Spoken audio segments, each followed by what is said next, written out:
Hi, this is Mike from the Switch, and I've been sitting like this actually at the chair, and I've been reading the book. The book is right there, the book of the shaman. One of the people that you see there really expanded into the being of realization of awakening, like basically like very close or enlightened or hard to say, anyway, really awakened. But today I've been passing some people.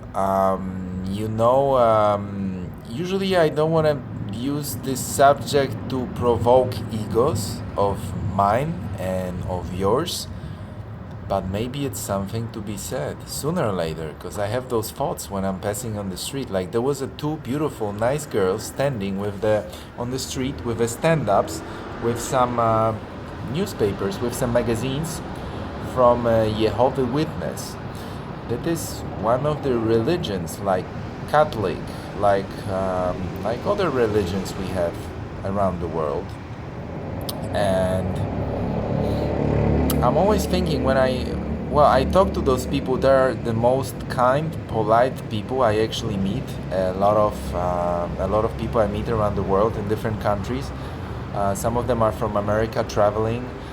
Some of them from different religion. They have a status on the mission that they go and expand their religion, the God's word, as they say.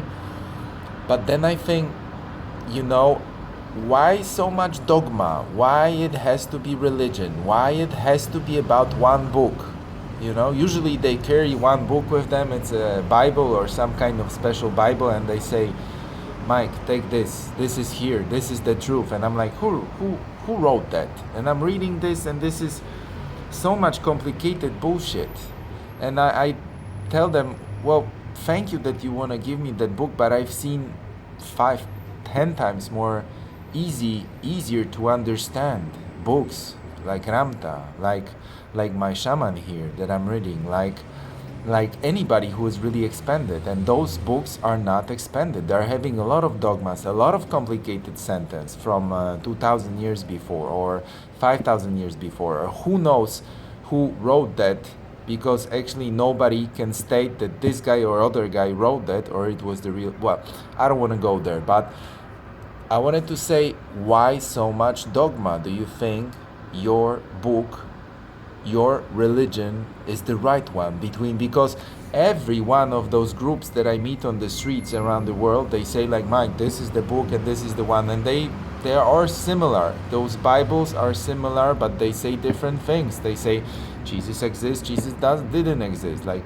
God don't want you to sin, God doesn't care, or some books say there is no sin, but still they are so limited to the dogmas, like politics. The politics doesn't try to resolve the issue of people being poor or having the rights or something else. They just concerned about their parties, so it's left or right.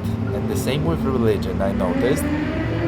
So it's a lot of, most of those people that I find, they're really young, nice, really intelligent, beautiful. I see the God in their eyes. I see the nature that I call the God. Like they're very natural, they're very connected, but between that connection, between the lines, I see those little lies that been programmed to them, given on a plate as a religion, as some kind of rules, dogmas, rules. Why do you need to have rules? You can follow your heart, and you don't need to have 5 or 10 rules to follow. Just don't hurt the people. That would be the only rule, And when you follow your heart, it's so easy. So I could have one rule: just follow your heart, and you will never lie. You will never hurt anybody. You will never hurt yourself. You always will be truthful with yourself and with other people. But those dogmas, those religions, they tell you to do this or don't do that. Or one religion, of course, is better than the other. You have to have beard or long hair or short hair or no hair, like monks, which actually both things make sense. No hair, because it is said that in the hair, well, it depends what you believe, because you create what you believe as well. But it is said that monks are shaving their head. Do you know why? I just got to this knowledge, well, recently, like a couple of years ago, maybe, that in the hair you collect some genetic memories and a recent history of yours, so it is influencing you. And but I think it's maybe more not literal, that you shave your head so you don't want to have the past on you, with you. And if you have a hair, so it's, both sides. It doesn't have to be literal, but it is as well, I think. And the people who don't shave their head has the same but opposite reasons, probably because the religion say so, or they want to collect all the memories, all the feelings, all the other things, or it has to be like this, or enlightened, or some other people like Sadhguru say actually the hair and everything keeps him grounded, so he wouldn't go out of body unconsciously or consciously too often or too far. So he says, like, he likes to eat or do some grounding things, or keep his beard or more hair. You see a lot of wise men, a lot of wisdom, a lot of enlightened people have long hair, or you could say almost, well, not all of them, but a lot, especially from India and not every other places. Other thing is they just don't care. They just are like they are. So a natural point of being like you are is you don't shave, you don't wash yourself like, twice a day because you have to, because of something. You just are without that much stress. But this video is about dogmas. It's about religion. So I see some posts on Facebook and videos from YouTube that people start to say, well, more awakened people start to say that religions will actually die in 20, 40 years probably, or 50 years, or whatever, in this century.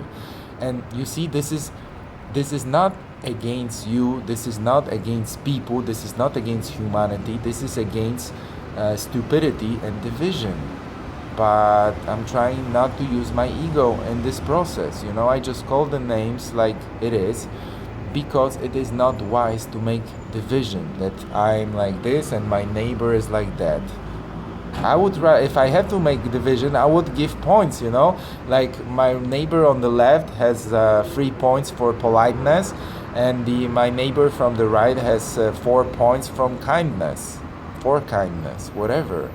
That would be make more sense. You see, it doesn't make sense if he's Jewish, Catholic, Muslim, anything else. What it matters, if he's freaking crazy and wanna lie to you, or cheat on you, or wanna be polite, kind, heartful, help you, give you his heart, his time, his sister. No, I'm kidding. Maybe in some countries it's a matter of being polite and open.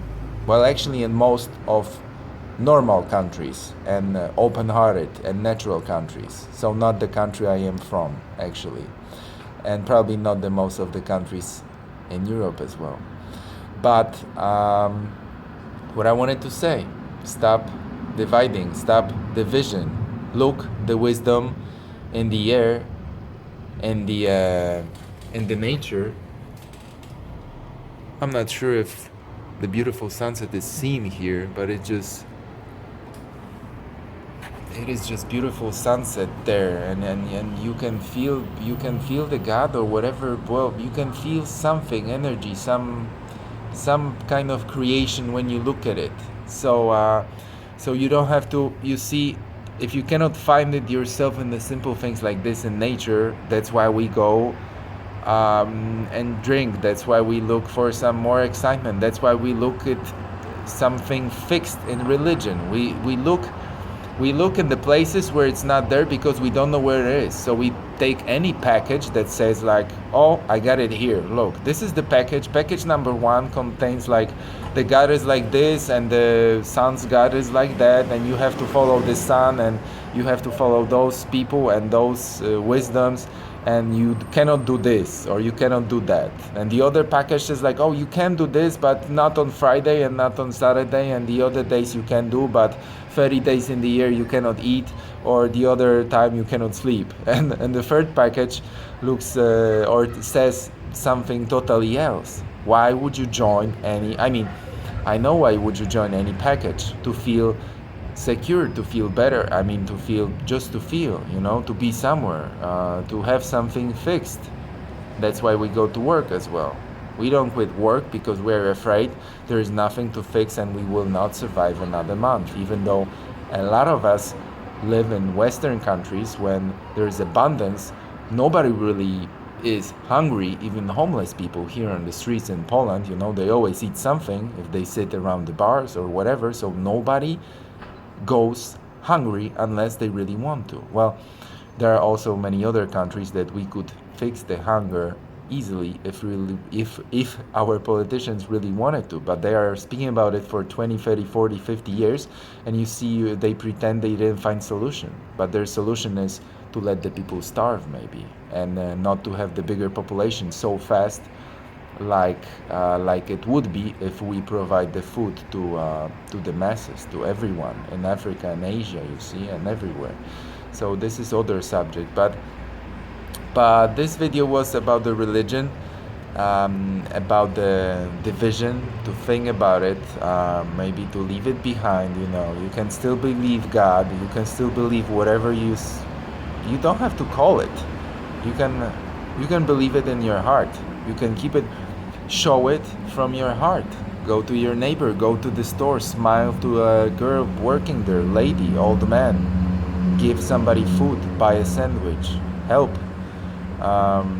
do anything. Talk with your family, with your friends.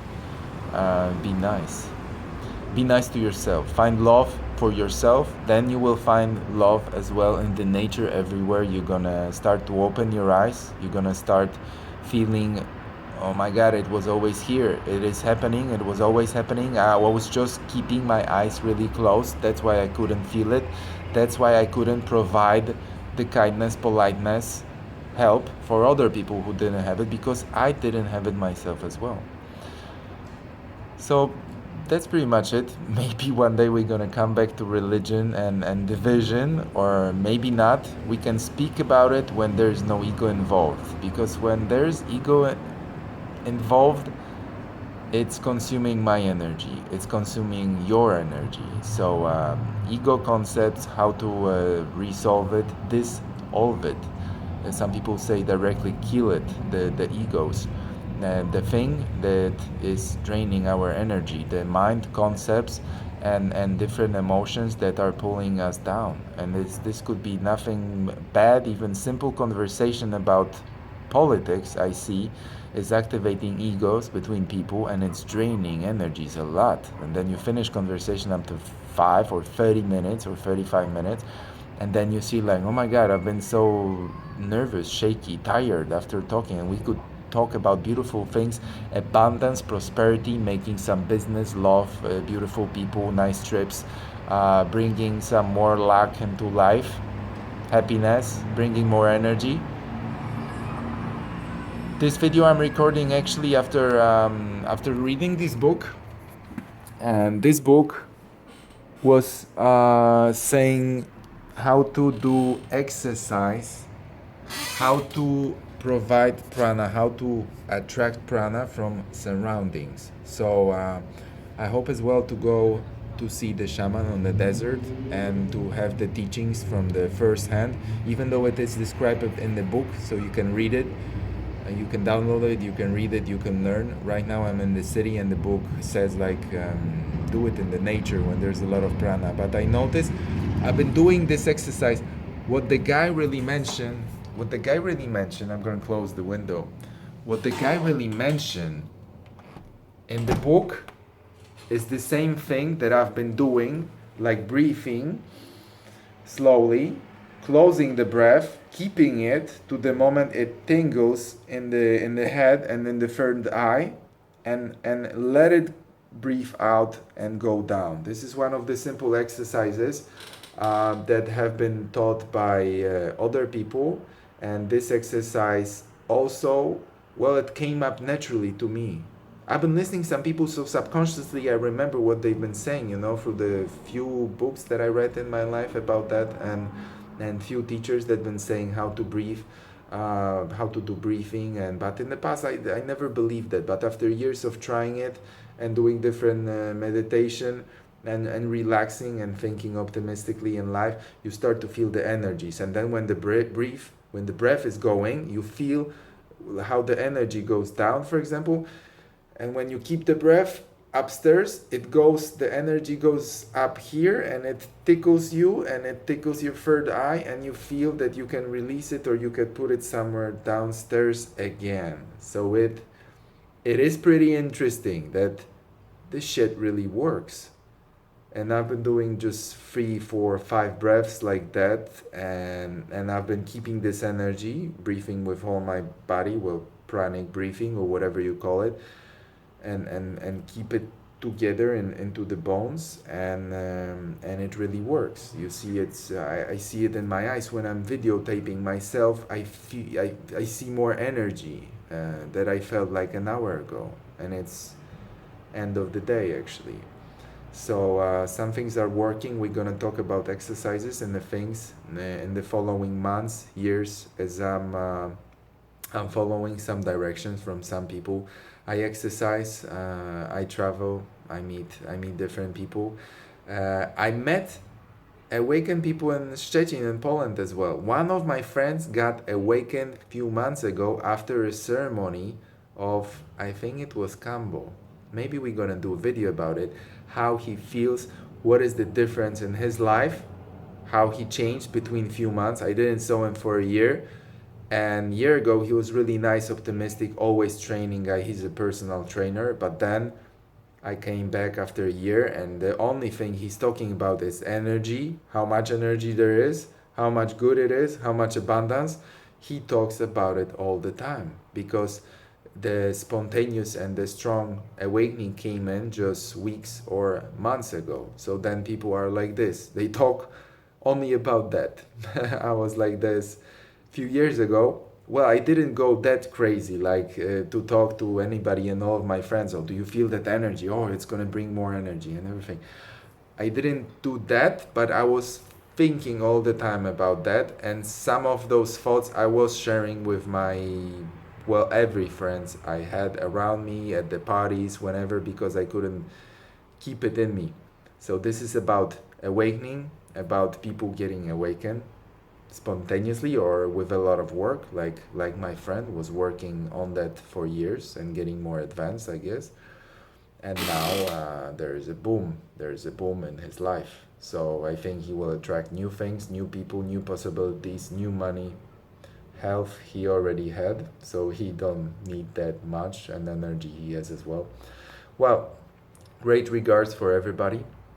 This was Mike from The Switch, and take care.